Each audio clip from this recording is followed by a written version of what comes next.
Welcome to the Industrial Talk Podcast with Scott McKenzie. Scott is a passionate industry professional dedicated to transferring cutting-edge, industry-focused innovations and trends while highlighting the men and women who keep the world moving. So put on your hard hat, grab your work boots, and let's go. All right, thank you very much for joining Industrial Talk, and thank you for your continued support of a platform that celebrates industry professionals all around the world. You are bold, brave, you dare greatly, you're changing lives, and you are changing the world.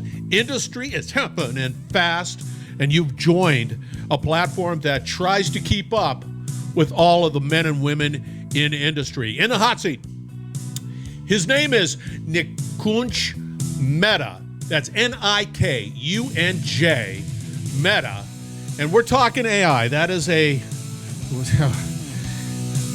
buzzword for today. That's for doggone sure. And how are we taking that fabulous innovation, that fabulous technology, and helping assets, industrial assets, operate at their optimal condition? That's right there, Falkonry.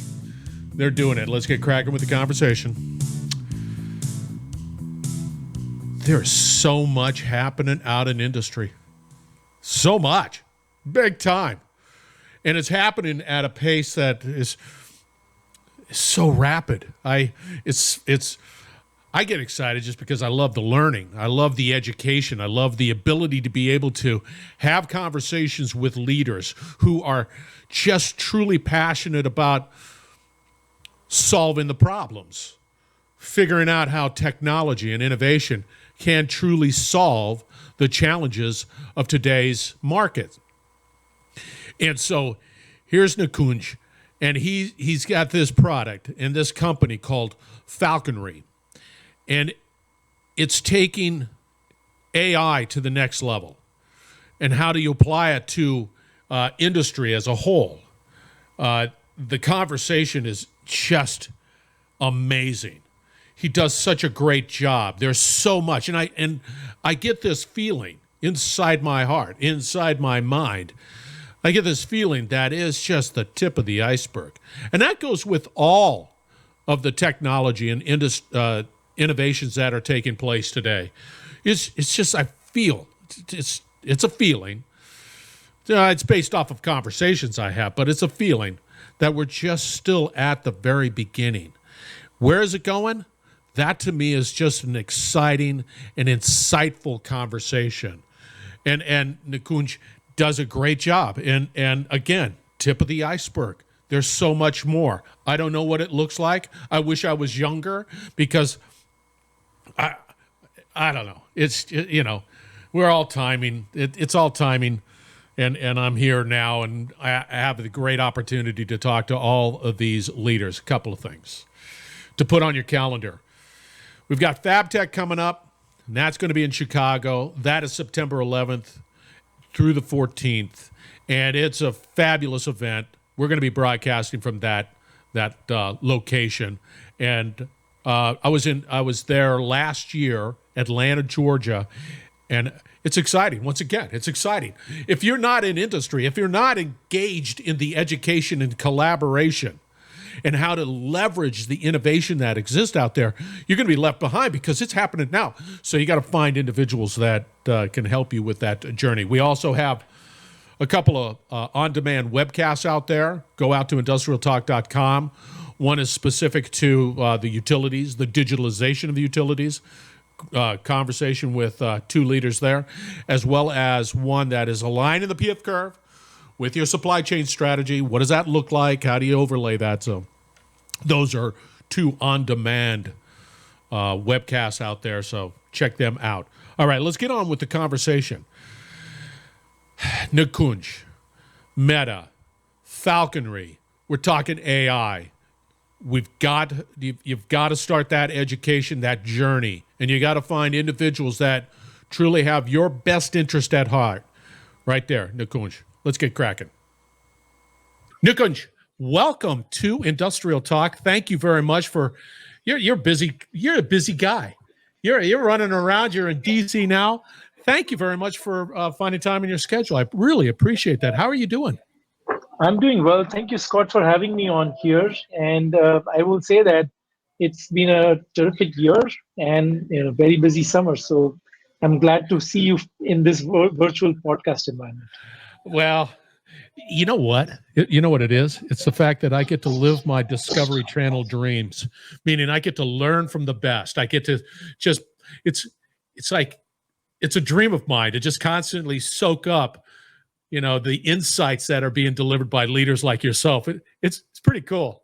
I I'm just the guy that carries the 6-pack of beer, like, hey, how are you? Very Yeah. non-offensive, that's for sure. All right, for the listeners out there, just real briefly, because we're going to go through a really exciting time for Falconry. But for the listeners, tell us a little bit about you and your background. Sure. I feel like I should start from my childhood because I grew up as the son of a factory worker and specifically to a steel producer. And so I used to go in Wow. all the time to look at the control rooms and the furnaces and the mills and so on. And as I was growing up, I realized I was not going to be working in an industrial facility because I was all interested in computers. And fast forward, I went to USC for my computer science degree, and I later started working in computer software companies. But realized when I was at Oracle that I wanted to do something different, and so I started in the resource-intensive industrial space, first at C3, and after 3 years, I started this company called Falconry.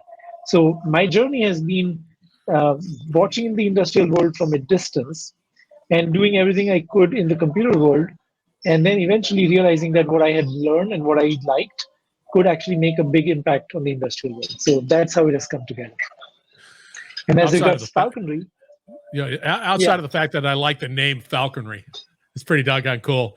And I do. yeah, I remember taking a tour of a steel mill. That's heat intensive. That's major stuff. But anyway, hot continue. and I'm sorry. hazardous. Yeah, hot and Oh, hazardous. 1200-degree hot slab passing by maybe 15, 20 meters behind you. It's very hot. it is. It Yeah. is. S- Yeah, so we have, as a company, been around for 10 and a half years. I started the company in 2012, and we've always been focused on automated and comprehensive analysis of operations data for industrial organizations. And what we've learned in the process, and what I've learned in the 15 years I've done this, is we, myself included, do a terrible job of serving the needs of the industrial economy. We need to do better. just for my understanding, you're sitting there, you're in a computer, then all of a sudden you realized that there's something more that can be gained from the data that's already being pulled. Is that how did you just come to that conclusion of saying, I want to do this? Mm-hmm. That's a good question. Actually, you can think about this in waves. So you remember the time when perhaps your paycheck was produced by a mainframe computer, and the payroll providers, people used to go to payroll providers so that they would get accurate paychecks and have no liability issues and so on. Well, guess what? The data was coming from computers the whole time. And yet, people did not really know how to interpret this data in ways that the program calculating your paycheck did not understand. That led to financial analytics and the field of business intelligence. So, for a long time now, computer scientists and data specialists have known that data usually has more meaning than just the original purpose for which it is created. And Yeah. what ends up happening is we don't have supplementary mechanisms to make sense of that data. And I knew this about the industrial world because before I came over to Falconry and C3, I was at Oracle. And Oracle, every source, every form of data and every source of data has probably seen Oracle in its infancy.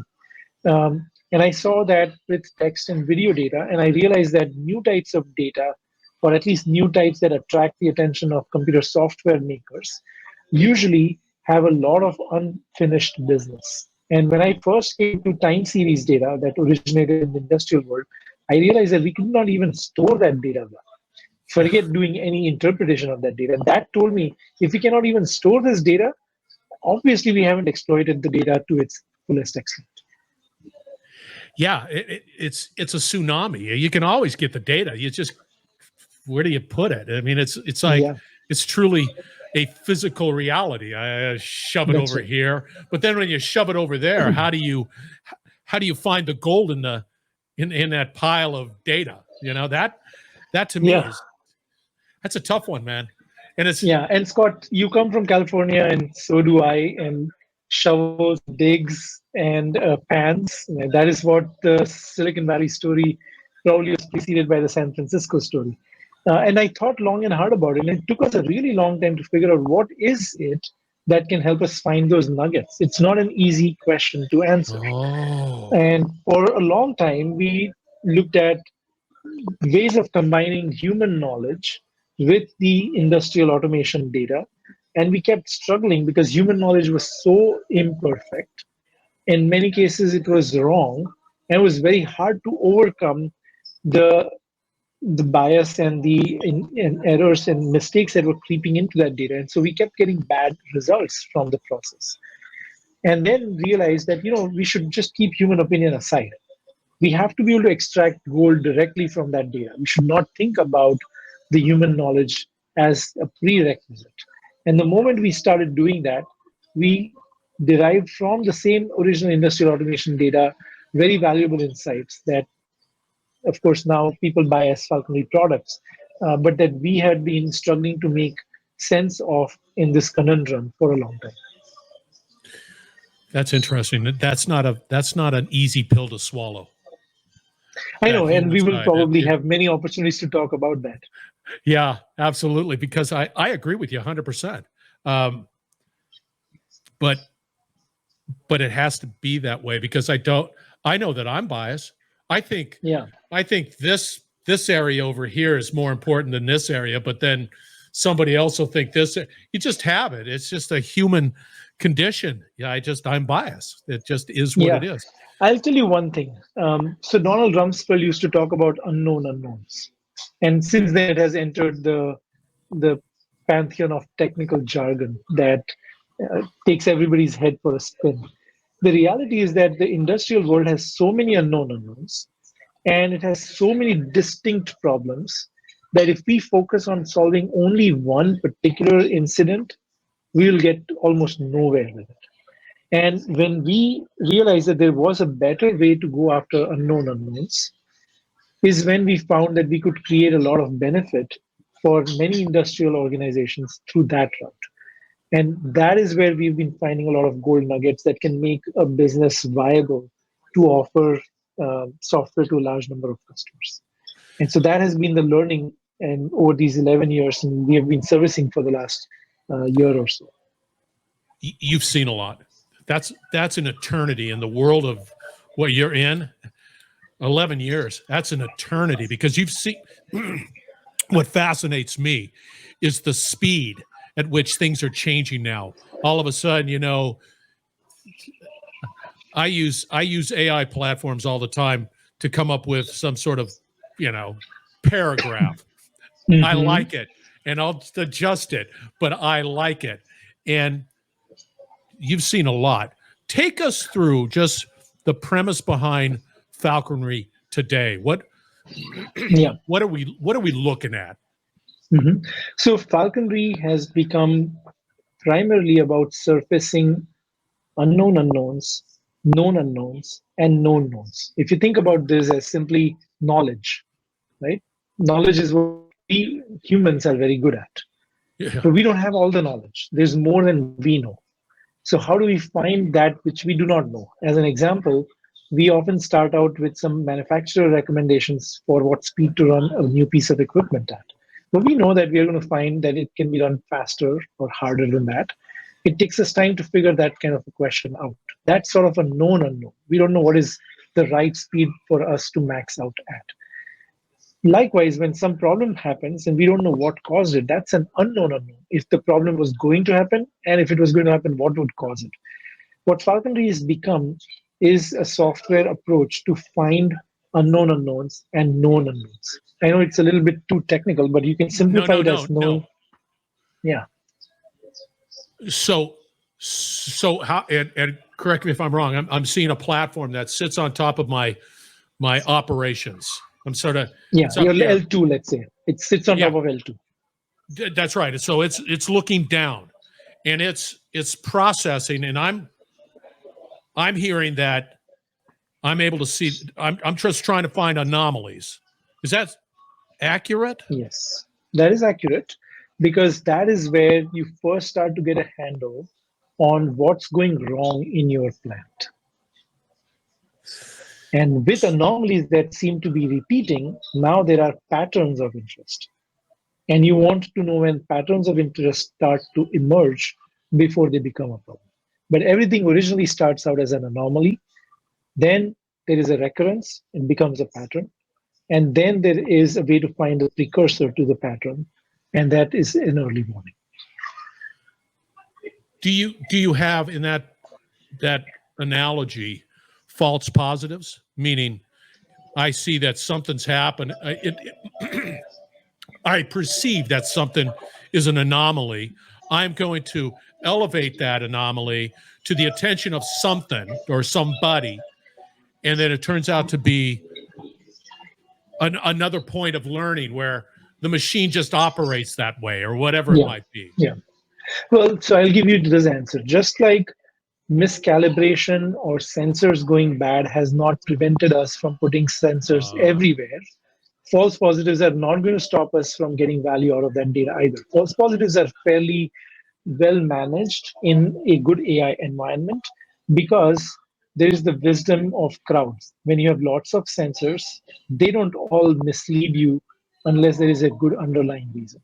They may briefly spike up, they may tell you that something is not right about it temporarily, but for them to persist, for them to be severe, for there to be a group of such um, sensors to say something is wrong, requires that you then look into it and understand what has happened.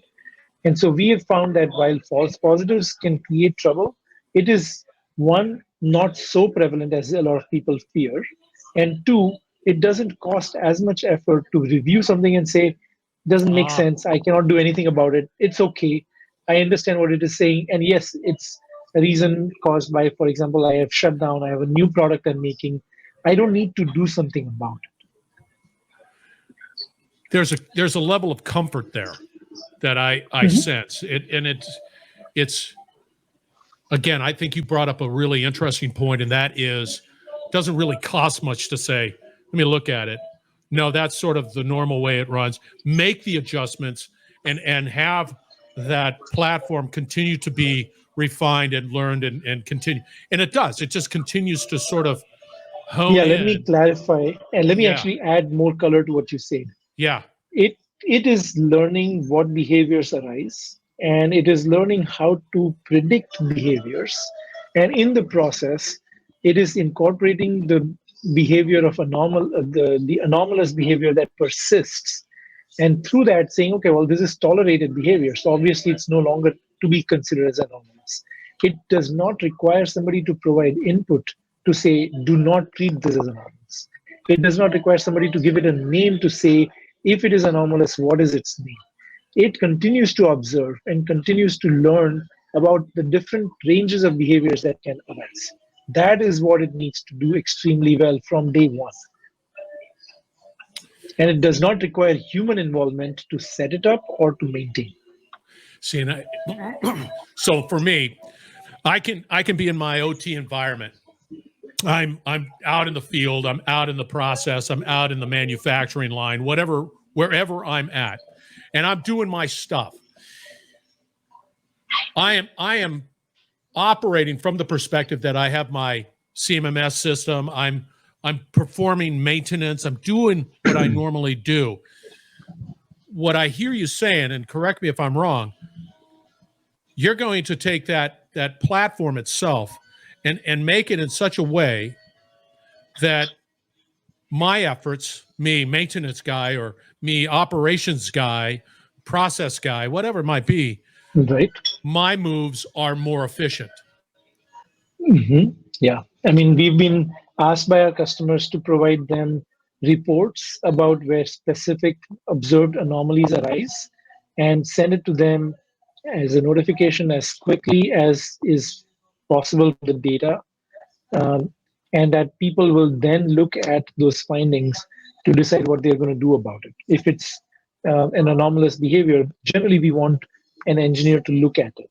But if it's an anomalous behavior that has happened many times before and you have a name for it, then what people want to know is which specific behavior occurred, because there is a way to cue their action based on the name of the behavior that just took place. So both behaviors are possible. One that may require an engineer to be involved, and another that does not require an engineer and can be carried out by a technician directly. Love it.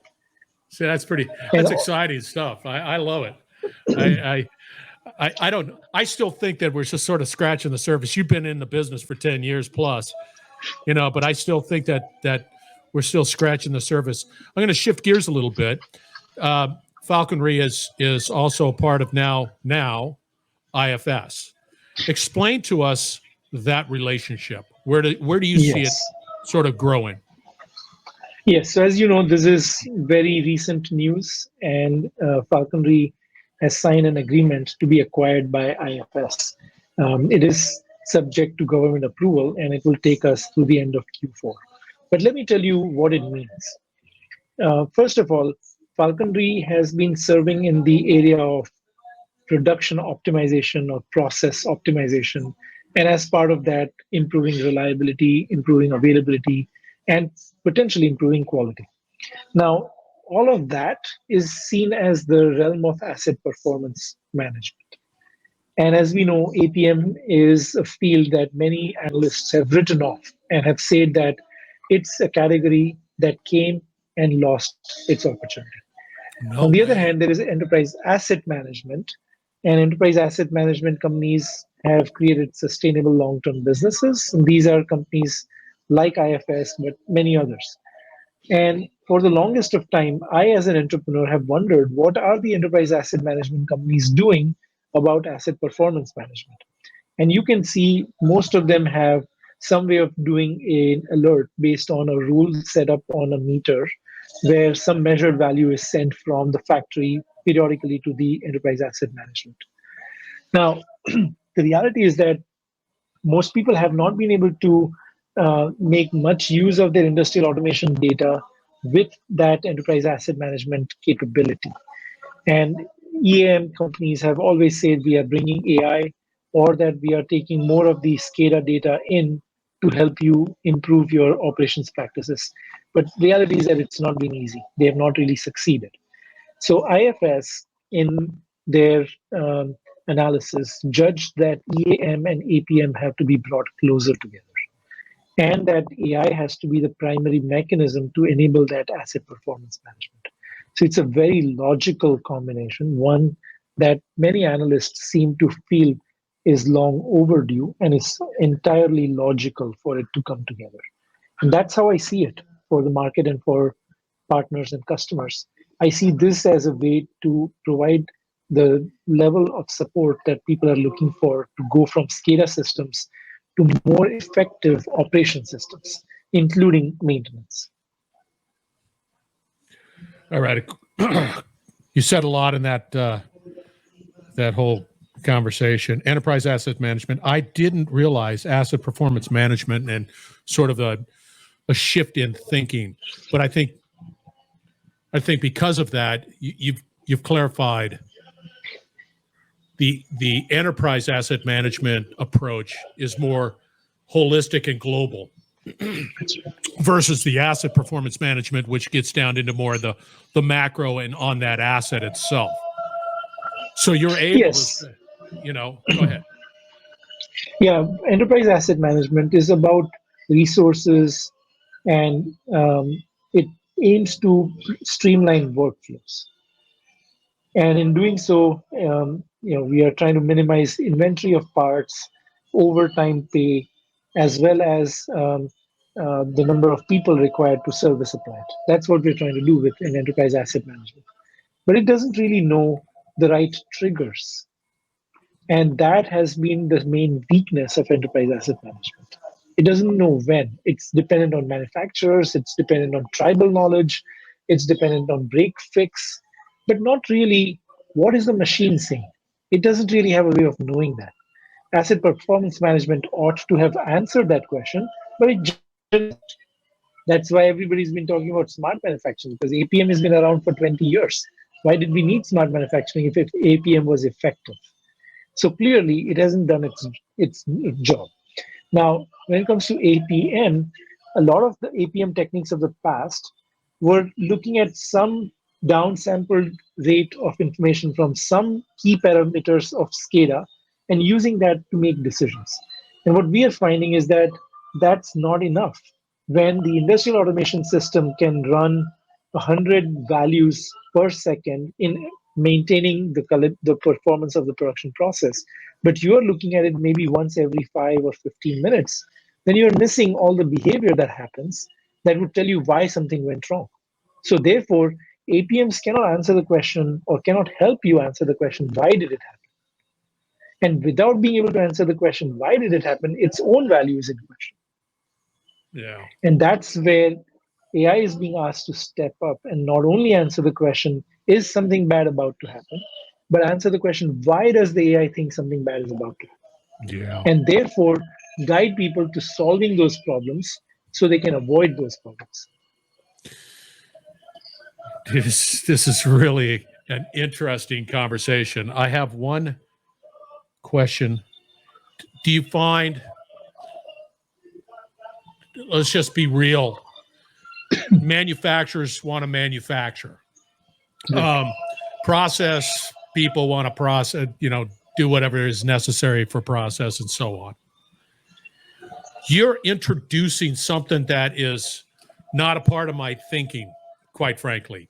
I've done this for so many, but now all of a sudden I've got to rethink and change the way I look at my manufacturing. Yeah. Yeah. How do you approach me? So I as a sympathize with manufacturer? you. Yeah, I sympathize with you. I understand the difficulty that is inherent in this. And that's one of the big challenges with any field that is undergoing such dramatic change.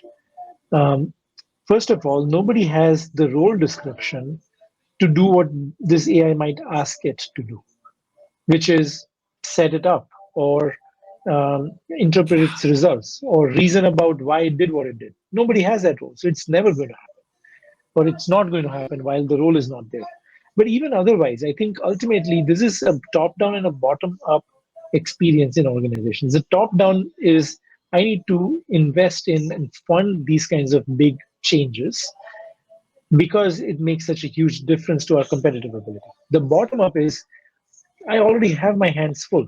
I have a huge quality of life issue already with having to go into dirty, hazardous places in the middle of the night with when my brain is scrambled and I have to get production back up because otherwise millions of dollars are at risk. So there are quality of life issues for the bottom up side, and they are not ignorant. They don't want to be roadblocks, but their knowledge and their on the ground presence needs to be exploited in a way that they are able to contribute to the improvement process. We've seen this from both sides. And so, what we've learned is that initially people have to create or people have to be able to trust this kind of an AI. Until that happens, adoption is not possible. And that trust requires bottom up experience. It requires studies. It requires providing people with examples from their own world in ways that they can understand so that they know now if I'm going to let the system do some of this work, that I can always understand what it has done. Once that is available, then people are able to sidestep from the constant need to manage an AI system to simply saying, okay, give me the results of the AI and we'll act upon it. But remember, that stage cannot arise until there is trust. Unfortunately, a lot of times vendors were asked to go to that stage of providing alerts before trust had been developed. In the process, a lot of time got lost, and people may have felt that the CXOs were imposing technology that was not ready for them yet. But what we are seeing now is that there is a lot of interest in the adoption from process engineers and reliability engineers and maintenance supervisors because they know that this is inherently going to improve their quality of life. And what they want to know is, can they trust it? And once they are able to trust it, the change management process is as simple as previously they used to get told by vibration analysts that this particular machinery needs this intervention, and here's why. And that vibration analyst could be a contractor. It didn't even need to be an employee. It could be a service provider, right? In the same way, people are looking at AI as also a service and an AI provider as a service provider who just gives them the alerts. They don't have to understand anything else. And those alerts are also in the same data that they eventually go to look at when there is a problem to try and figure out why it happened. So it's no different for them. Except here, it is telling them to anticipate that trouble. And if they did not take action, it tells them why it may have happened. Out of all of that great content or that information and that position, trust is something that is so powerful. And you're right. Yes. In a past life, I dealt with trust from a data collection perspective. Do I trust the data? Trust. And if I did, then life is sort of, okay, cool, I can move on. But when it's not there, that's really good. But we're going to have to wrap this up. I'm sorry, because this is a great conversation. I could talk for hours. I'm not sure if the listeners want to hear it for hours, but I can. I love it. Yes. How does somebody get a hold of you now that you've gone through this IFS, Falkonry, all of the changes, but they want to talk to you? How do they get a hold of you? So, I do try to reach out to people through the Falconry newsletter. I write most of the content myself. I also have made myself available through, groups like the Industry 4.0 Club. And while I might not have participated, let's say, in the last 12 months, I've done a lot of work with them for a couple of years. But more interestingly, I think now this is going to give me an opportunity to really mingle with customers as well as users to help them overcome some of the challenges they see in their own journeys. And I'm happy to sort of make myself available. You can reach me, nikunj@falkonry.com. Hopefully that address will still be accessible to people. You can do it through LinkedIn as well. I'm always LinkedIn. I'm a big LinkedIn fan. Absolutely. Big LinkedIn fan. And it's sort of like, all right, cool. And then they get to look at your profile and all that stuff. You were absolutely fantastic. I really enjoyed this conversation. It's exciting from my perspective. Again, I think it's tip of the iceberg. There's so much more. I'm glad people are like you and are dealing with it, just because I think it's an exciting time. Yeah, thank you. I appreciate the opportunity to talk, and I understand that this is a technically very involved area. It'll get easier. I think it's already become a whole lot easier. We're not talking about algorithms and methods. We are talking about people and trust. That tells you how there has been progress. No, that's major progress. And I think that as you continue to evolve and progress, it's going to be more powerful, more understandable, because I think that everybody pursues that userness, I guess. Right. That's important. All right. You were absolutely wonderful. Thank you. All right. We're going to have all the contact information out on industrialtalk.com. So fear not. Reach out to Nikunj. Did I get that right?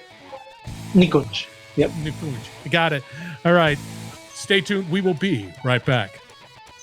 You're listening to the Industrial Talk Podcast Network.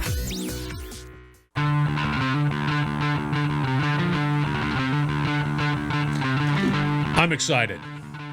I'm excited about the future of industry. The reason I'm excited about the future of industry is because you have leaders like Nikunj. You have companies like Falkonry just blazing the trail, solving the challenges of today in industry. It's a bright future. We have to succeed. The way I only know how to succeed is to constantly educate, because it's happening at a blistering pace, and how to collaborate with leaders so that you're not left behind. That's what's important here. That's what's at stake. So you got to reach out to Nikunj. All the contact information for him is right out on Industrial Talk. We have webcasts. We have other podcasts. Go out to Industrial Talk. Find out more. Reach out to all those people because they want to collaborate. Be bold. Be brave. Dare greatly. Don't hesitate.